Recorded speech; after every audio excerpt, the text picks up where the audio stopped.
like, subscribe, and leave a comment. So here's your review of WWE SmackDown, the week commencing the 24th of June 2024. So it starts with the Bloodline coming out. Literally, they'll just come out. As soon as they came out, they was confronted by Cody Rhodes, Kevin Owens, and Randy Orton, and it turned into a big brawl. And then basically Adam Pearce kicked Randy Orton, Kevin Owens, and Cody Rhodes out the arena. So that was that.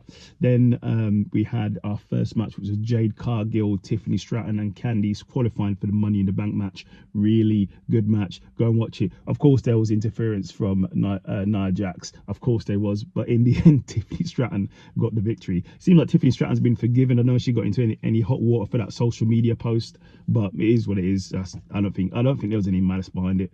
Then we have Naomi and Bailey basically talking their strategy if she wins Money in the Bank, and then Blair Davenport shares her thoughts. Then we have the Street Profits and Pretty Deadly going back and forth, and it turns into a match going to be Street Profits and Pretty Deadly next week on WWE SmackDown.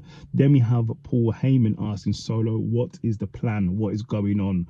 And Solo says to Paul about Jacob Fatu, he will not be on SmackDown tonight, and just be around later. So we'll see what happens. Then it's the men's Money in the Bank qualifier. You had Logan Paul versus LA Knight, I had to get it right there, and Santos Escobar in a really good match for a qualifying match. There was some basketball players ringside as well that caused a bit of shenanigans with brass knucks, but in the end, LA Knight got the victory.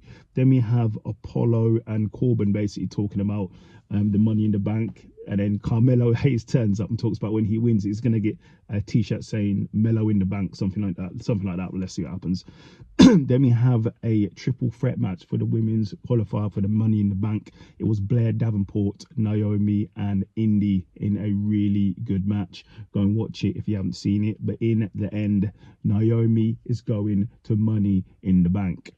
Then we have DIY and Austin Theory go back and forth, because basically, as you've seen a few times, DIY is trying to tell Austin Theory is being used by Grayson Waller and to wake up, but he doesn't wake up, and Grayson gets involved and it turns into a big brawl.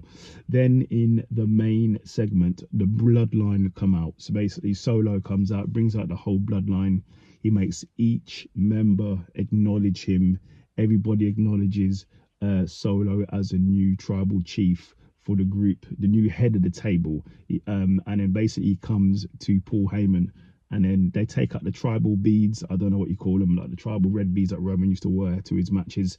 He gives it to Paul, and Paul has a bit of a breakdown. He has a meltdown when he sees it, because Roman's beads. And he goes to Paul, acknowledge me. And Paul doesn't acknowledge him. He goes, he loves him, but there's no way he's acknowledging him. And then with them kind of guys, Paul Heyman was taken out and put through a table.